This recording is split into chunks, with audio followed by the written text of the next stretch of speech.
David and Anna were in their backyard when they spotted a strange, white, furry animal near their trampoline. At first, they thought it was a neighbor's cat or maybe even a stray dog, but its build, alert posture, and powerful limbs didn't match any typical domestic animal. Everything about it screamed predator. But instead of running away, the creature calmly approached the house and even lingered by the back door as if it wanted to come inside. As the photos spread and experts scrambled to respond, one truth became unavoidable. Whatever this creature was, it was asking for help. Why was it seeking help from humans?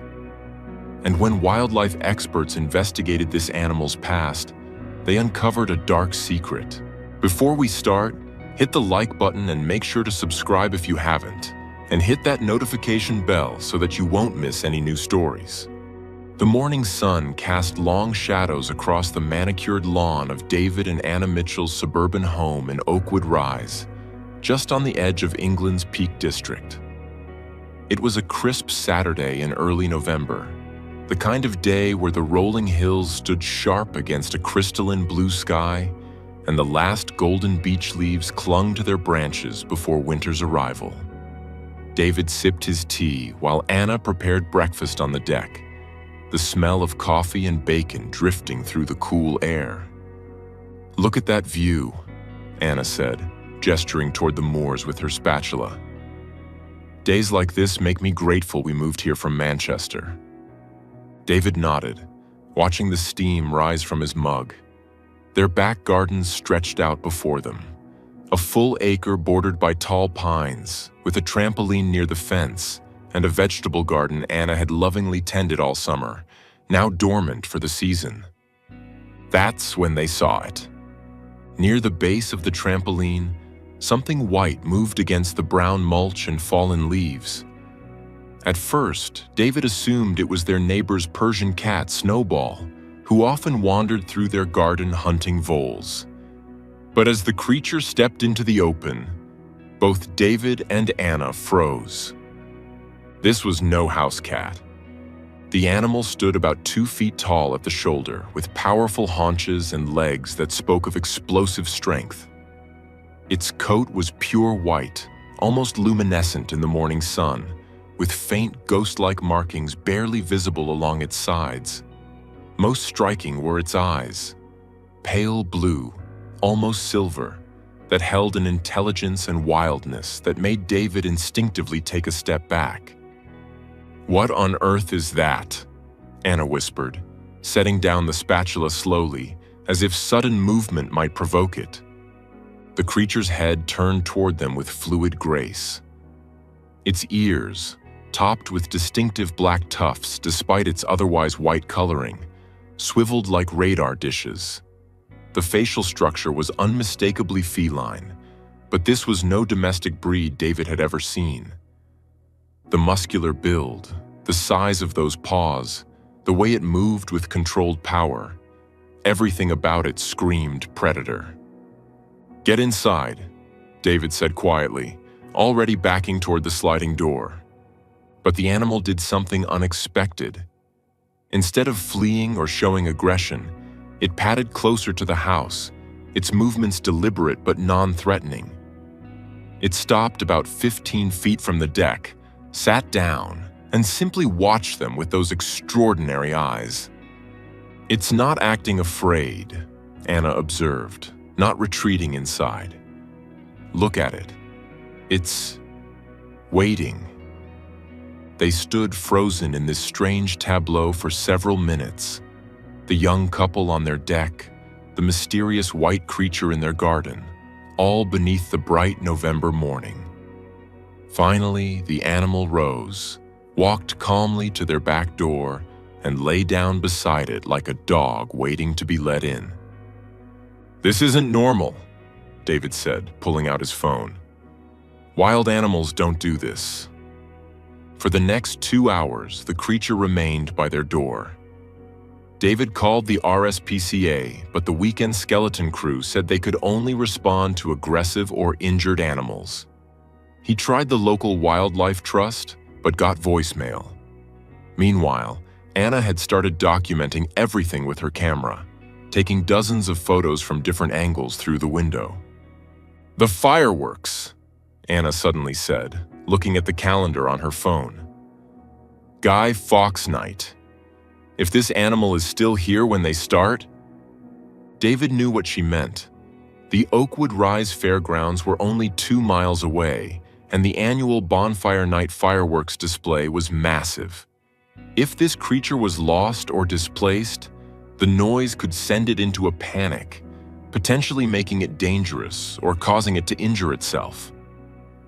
Anna opened her laptop and navigated to the Oakwood Rise Community Facebook group. She uploaded several of the clearest photos with the caption, "Strange white animal in our back garden on Ponderosa Drive, bigger than a house cat, not acting aggressive but won't leave. Anyone missing a pet? We are concerned as it's very unusual. Please help identify." Within minutes, comments started flooding in. Most were jokes about albino foxes or someone's escaped savanna cat. But then Margaret Hoffman, a local veterinary technician, commented, "That's not a domestic animal. The ear tufts, the ruff, the size. That looks like a lynx. Call the RSPCA immediately." Anna's hands trembled as she dialed the RSPCA's emergency line again, this time with more urgency. After explaining the situation and sending photos via text to the dispatcher, there was a long pause on the other end. "Ma'am," the dispatcher finally said, his voice tight with disbelief. "Our wildlife expert says you have what appears to be an albino Eurasian lynx in your garden. This is unprecedented. We're sending someone immediately. Do not approach it, but if possible, try to contain it in a garage or shed. With the fireworks tonight and a lynx loose in a residential area..." The implications hung heavy in the air. David looked at the creature, still lounging by their door like it belonged there. "It's been completely calm," he told the dispatcher. "It actually seems like it wants to come inside." After getting detailed instructions from the RSPCA, David and Anna formulated a plan. Their utility room had a door to the outside and could be sealed off from the rest of the house. Peeking through the utility room window, Anna opened the outside door while David stood ready at the interior door with a broom just in case. The lynx, for that's what they now knew it was, lifted its head at the sound of the door opening. It stood, stretched luxuriously, and patted inside as if it had done this 1,000 times before Anna quickly closed the door behind it. Through the window, they watched in amazement as the lynx explored the small room, sniffing at the washer and dryer, then curling up on a pile of clean towels Anna had left on the folding table. "It's acting like someone's pet," David said, bewildered. "But who keeps a lynx as a pet?" 40 minutes later, Inspector Amanda Lovett from the RSPCA arrived, along with Dr. Marcus Thompson from the Royal Veterinary College's Wildlife Program. Anna led them to the utility room window where they could observe the animal. Dr. Thompson's intake of breath was audible. "In 30 years of studying wildcats, I've never seen anything like this. True albinism in Eurasian lynx is virtually unheard of. This animal should be in a museum, not someone's laundry room." Inspector Lovett prepared her equipment, a humane grasper, heavy gloves, and a large reinforced carrier. "The concerning part," she said, checking her catch pole, "is how comfortable it seems around humans. Wild lynx are notoriously elusive. This behavior suggests human imprinting." When they opened the utility room door, the lynx barely reacted. It watched them with those pale eyes, alert but unafraid. Inspector Lovett approached slowly, speaking in soft, soothing tones. The lynx actually walked toward her, sniffing at her extended hand through the heavy glove. "This is definitely someone's illegal pet. she muttered, skillfully maneuvering the grasper around the animal's body. The lynx didn't fight, didn't hiss, didn't show any of the defensive behaviors expected from a wild animal. It allowed itself to be guided into the carrier with only minor resistance. As they loaded the carrier into the RSPCA van, neighbors had begun gathering, phones out, recording everything. The Mitchells' quiet street had never seen this kind of excitement. "What happens to it now?" Anna asked, worry creasing her face. "First, quarantine and health assessment at Stapley Grange Wildlife Center," Inspector Lovett explained. "We'll check for a microchip, though I doubt we'll find one. Keeping a lynx as a pet requires a special license under the Dangerous Wild Animals Act, which is rarely granted for a private home. If no owner comes forward, and legally they'd face serious charges if they did, we'll have to find a permanent solution." Dr. Thompson added, "An animal this habituated to humans can never be released into the wild. It would either starve, unable to hunt properly, or become a danger to people by approaching them for food." 3 days later, Anna received a call from Inspector Lovett with an update.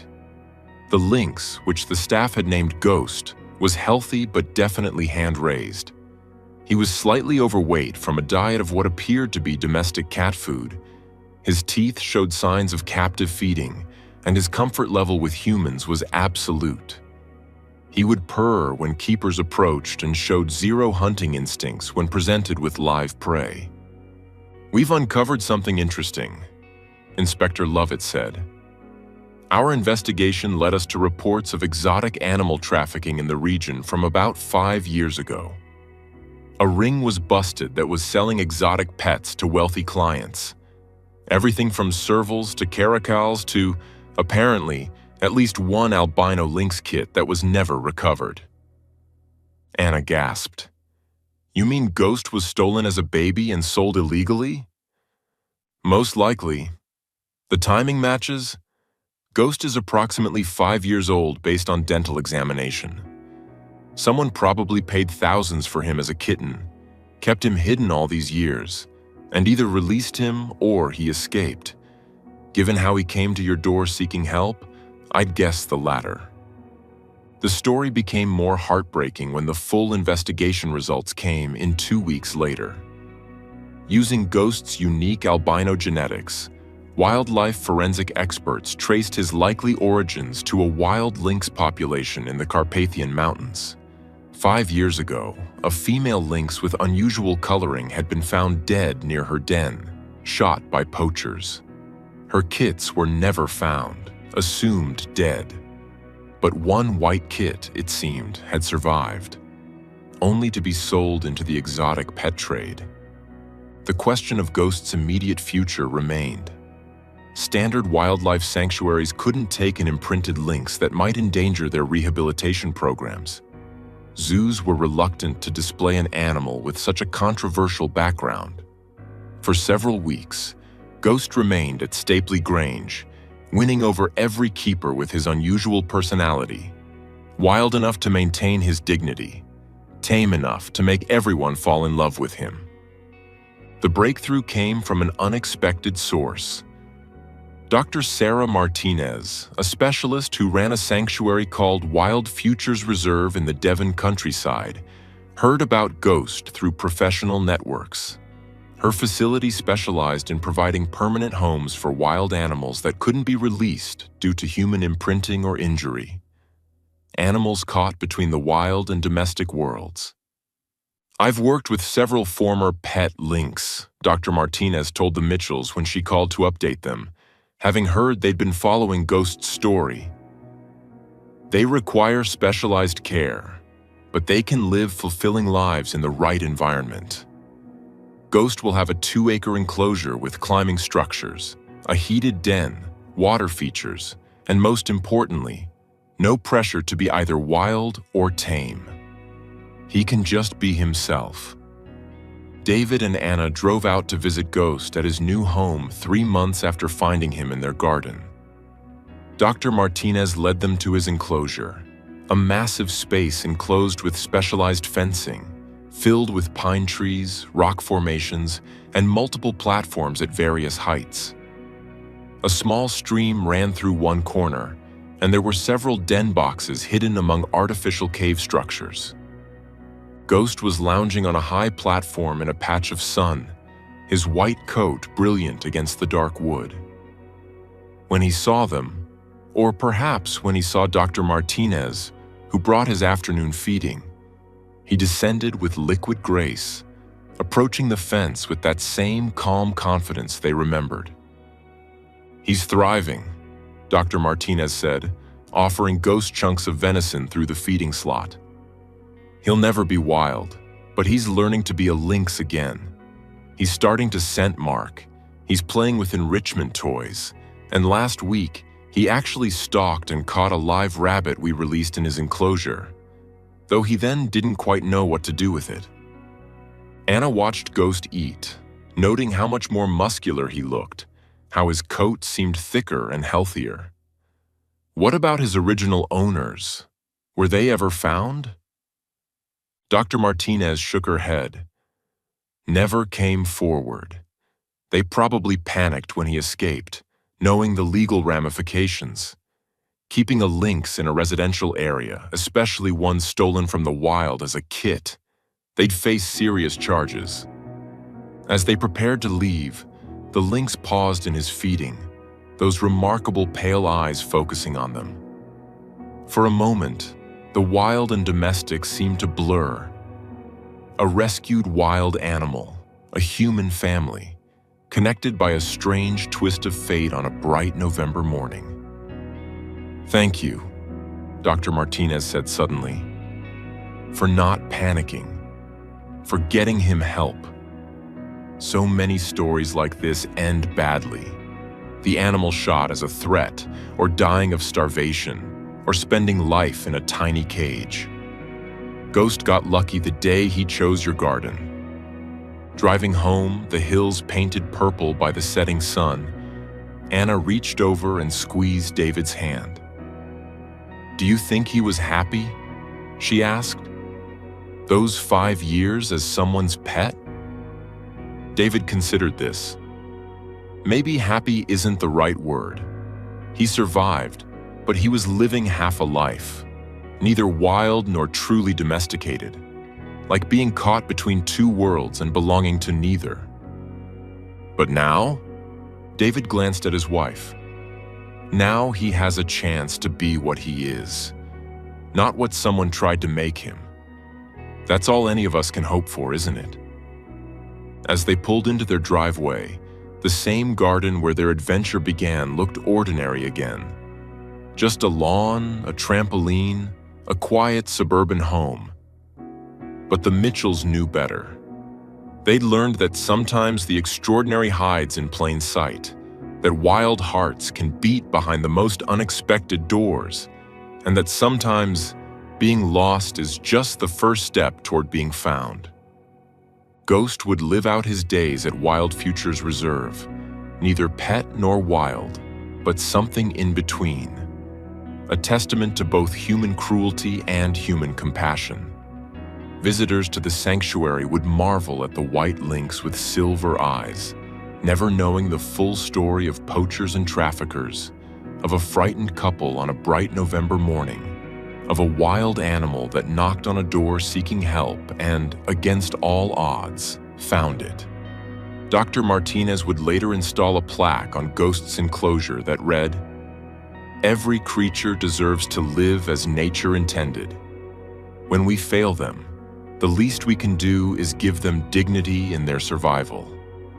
But for the Mitchells, Ghost would always be more than a cautionary tale about wildlife trafficking or exotic pets. He was a reminder that sometimes the most profound encounters come from the most unexpected moments. That compassion can bridge the gap between wild and tame, and that every creature, human or otherwise, is just trying to find their way home. The story of the white lynx who came to breakfast would be told at Oakwood Rise gatherings for years to come, growing in the telling as such stories do. But David and Anna kept the truth of it close to their hearts. The weight of those pale eyes, the trust of a lost creature, and the knowledge that on one bright November morning, they'd been given the chance to make a difference. And they'd taken it. In the end, that made all the difference in the world.